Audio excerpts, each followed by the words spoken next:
India plus news के दर्शकों का स्वागत है और इसी आशा व उम्मीद के साथ कि ईश्वर इस संकट की घड़ी में आपको सुरक्षित रखे, आपके परिवार को सुरक्षित रखे।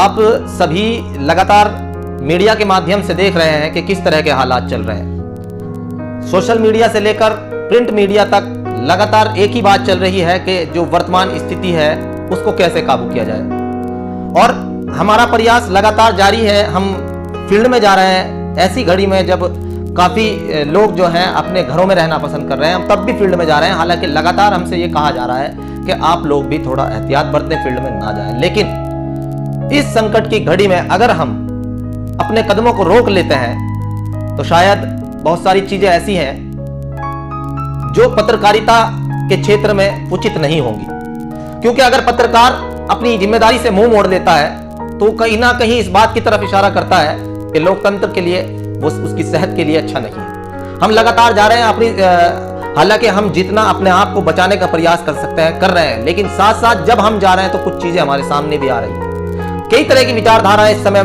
जो है चल रही हैं। कुछ का कहना है कि सोशल मीडिया पर इस तरह की पोस्ट ना डालो जो पैनिक करती हो। मैं समर्थन करता हूं इस बात का और कहना भी चाहता हूं कि सोशल मीडिया का मैंने पहले भी कहा था, इससे पहले जो हमने कवरेज किया था कचहरी के बाहर से, वहां भी मैंने कहा था कि सोशल मीडिया का जो उपयोग करें बहुत सोच समझ कर करें। लेकिन क्या हकीकत से मुंह चुराना इस समय सही है? ऐसी स्थिति कि वास्तव में कल का दिन मुझ पे इतना भारी गुजरा कि मैं बता नहीं सकता हूं। आप लोगों से आज की विशेष वीडियो मेरे से लगातार पूछा गया जब मैं स्टूडियो में पहुंचा कि आप किस मुद्दे पर आज बात करेंगे, क्योंकि एक प्रोटोकॉल होता है जिसमें पूछा जाता है। लेकिन मैंने यहां बताना गवारा नहीं समझा, क्योंकि मेरी जो भावनाएं हैं वो लगातार आप लोगों से शेयर करना है। क्योंकि जिस तरीके से इंडिया प्लस न्यूज को आपने प्रेम दिया है वो प्रेम ही हमारी ताकत बना, वही हौसला बना, और आज हम उस मकाम पे हैं कि किसी भी स्तर से हम कुछ भी आपको दिखा सकते हैं। ये सिर्फ आप लोगों की देन है। तो क्या इस समय हकीकत से मुंह चुराना सही है? क्या हमें यह नहीं बताना चाहिए कि सरकार ऑक्सीजन को लेकर क्या प्रयास कर रही है? अगर सरकार की कोई नाकामी है तो क्या उसे नहीं बताना चाहिए? आप लोगों के सामने वो नहीं आना चाहिए? क्या जो मीडिया, जो देश का चौथा स्तंभ कहा जाता है, मजबूत स्तंभ कहा जाता है, वो अगर इस समय अपनी जिम्मेदारी से मुंह चुराने लगे और सरकार की नाकामी पे उसे ना घेरे तो क्या होगा? मैं मानता हूं कि इस समय पूरे देश को एकजुटता की जरूरत है। हमें केंद्र और राज्य सरकार के साथ खड़ा होना होगा। राजनीति बात की चीज है, हमें सरकार का हौसला बढ़ाना होगा। ऑक्सीजन की किल्लत को लेकर किस तरह के हालात है? कोई ऐसा व्यक्ति होगा, हमारे दर्शक जानते हैं, कि जिसकी रिश्तेदारी में, जिसके परिचितों में मौत ना हुई हो। ऑक्सीजन को लेकर मुजफ्फरनगर के किस तरह के हालात है? कल मुझे हमारे साथी पत्रकार तनवीर मलिक का फोन आता है कि रामा गैस एजेंसी के बाहर भीड़ लगी हुई है। मैं नहीं पहुंचता हूं, जानबूझकर नहीं पहुंचता हूं, क्योंकि मुझे डर लगता है कि अगर हम ये चीजें दिखाएंगे तो कहीं लोग हिम्मत ना तोड़ दे, क्योंकि इस समय हिम्मत अगर टूट जाएगी तो शायद मुश्किल हो जाएगा। क्योंकि मेरा धार्मिक आस्था के अनुसार विश्वास है कि वही होगा जो ऊपर वाला चाहता है, लेकिन हमें अपनी बुद्धि और जो उसने एहतियात बताए ऊपर वाले ने कि ये अगर हम आग में खुद ही कूदने लगे तो जलेंगे। ऊपर वाले ने कहा कि आग से बचकर चलो। उसने कहा है कि देख कर खाओ, कोई चीज ऐसी ना हो जो जहरीली हो। यानी कि हमें जो आंख दिमाग की सभ्यता है सोचने के लिए इस समय एहतियात बरतें, लेकिन उस पर विश्वास रखें, अपनी धार्मिक आस्था के अनुसार प्रेयर करते रहें, उससे जो है दया की भीख मांगते रहें, क्योंकि दया वही दिखा सकता है। लेकिन उसने कुछ चीजें इंसान के हाथ में दी हैं फिलहाल, लेकिन वो इंसान किस तरह का इंसान है कि ऑक्सीजन की किल्लत पैदा कर दी। भगवान सबको समान ऑक्सीजन देता है, लेकिन फिलहाल इंसान के हाथ में ऑक्सीजन आ गई तो इंसान उसका ब्लैक करने लगा। दिल्ली के अंदर के हालात ये हैं कि 2 डॉक्टर जो हैं जिन्हें भगवान का दर्जा दिया गया वो गिरफ्तार हुए कालाबाजारी करते हुए दवाई की। क्या ये उचित है? ये सब चीजें मैं आप लोगों से शेयर करना चाहता था, इंडिया प्लस न्यूज के दर्शकों से शेयर करना चाहता था, क्योंकि दिल में अंदर से उमड़ कर भावनाएं आ रही है। मेरे गांव के एक डॉक्टर जिन्होंने मेहनत करके MBBS MD की डिग्री हासिल की, मेरठ के अंदर बहुत कम दामों में, बहुत कम जो फीस में जो है लोगों का इलाज कर रहे थे, दवाइयां मुहैया करा रहे थे, वो ऑक्सीजन की किल्लत से मर गए। अपने परिवार के सपनों का मरकज थे वो।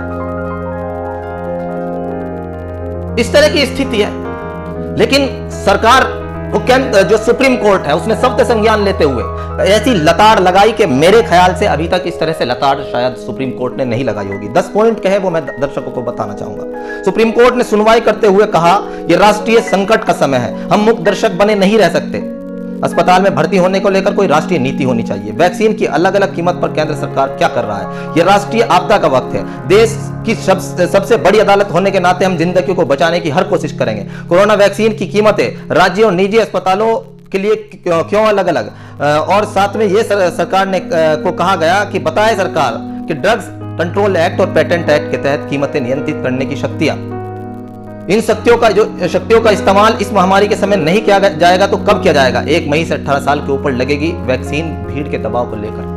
ये सब चीजें तो सुप्रीम कोर्ट ने कही और साथ ही साथ राज्य चुनाव आयोग से लेकर राष्ट्रीय चुनाव आयोग तक को कटघरे में खड़ा किया।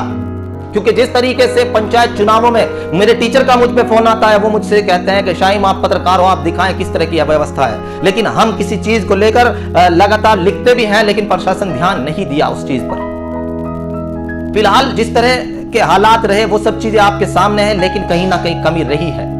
उन कमियों को हम बताना चाहते हैं, इसीलिए हम फील्ड में जा रहे हैं। लेकिन साथ साथ अंत में अपनी इस बातचीत को मैं बहुत शॉर्ट करना चाहूंगा और यहां आपसे एक अपील करना चाहूंगा कि आप एक दूसरे का सहयोग करें, हिम्मतें बढ़ाते रहें। क्योंकि जिस तरह के हालात चल रहे हैं वो हो सकता है मेरे साथ भी हों और कल आपके साथ हों। अपने तरीके से ईश्वर से प्रार्थना करते रहें और इंडिया प्लस न्यूज आपके साथ खड़ा है। क्योंकि हम अगर आप हमें कॉल करेंगे कहीं किसी तरह की कोई परेशानी आपको है और हो सकता है उसमें इंडिया प्लस न्यूज आपकी बात को पहुंचा सकता है, हम पहुंचाने का प्रयास करेंगे। अपनी अंतिम सांस तक हम कोशिश करेंगे आप लोगों की जो आवाज है पहुंचाते रहें। और साथ साथ ये बात कि जिस तरीके से चुनाव आयोग को लताड़ लगाई है, उसके साथ साथ ये भी कहा है कि आम आदमी भी अपनी जिम्मेदारी समझे, हमें भी अपनी जिम्मेदारी समझनी होगी। जिस तरह के हालात है उनसे बच के चलना होगा। लेकिन साथ साथ जिस तरह ऑक्सीजन की किल्लत चल रही है, उस पर जो मेरे साथी सोशल मीडिया पर ये ट्रेंड चला रहे हैं कि सऊदी अरब से, तुम्हारे फूफा का घर नहीं है सऊदी अरब, राष्ट्रीय नीतियां होती हैं उसके अंतर्गत आता है। ये धार्मिक सद्भाव का समय है, ये एक दूसरे के साथ खड़ा होने का समय है। तो मैं अपील करूंगा एक दूसरे के साथ खड़े रहें। ये मेरे मन की भावनाएं थी, मुझे नहीं पता है कि किस तरह के शब्द निकले हैं, क्या मैंने कहा, क्या आपको अच्छा लगेगा कि नहीं, लेकिन आपसे शेयर करना चाहता था, बताना चाहता था कि किस तरह के हालात हैं। लेकिन इन हालातों में भी बस एक ही बचाव है, वो है ईश्वर से प्रार्थना करते रहें, अपनी धार्मिक आस्था के अनुसार लगातार एक दूसरे के काम आते रहें और जो गाइडलाइन आ रही है उनका पालन करें। मुजफ्फरनगर के हालात वास्तव में बहुत अधिक गंभीर है, उनको भी हम दिखाने का प्रयास कर रहे हैं। लेकिन आप हमारे लिए दुआ करें, हम आपके लिए इसी तरीके से सहयोग के साथ बने रहिएगा हमारे साथ। मैं Shaheem Hasan, India Plus News Muzaffarnagar. India Plus News, सिर्फ वही जो सही।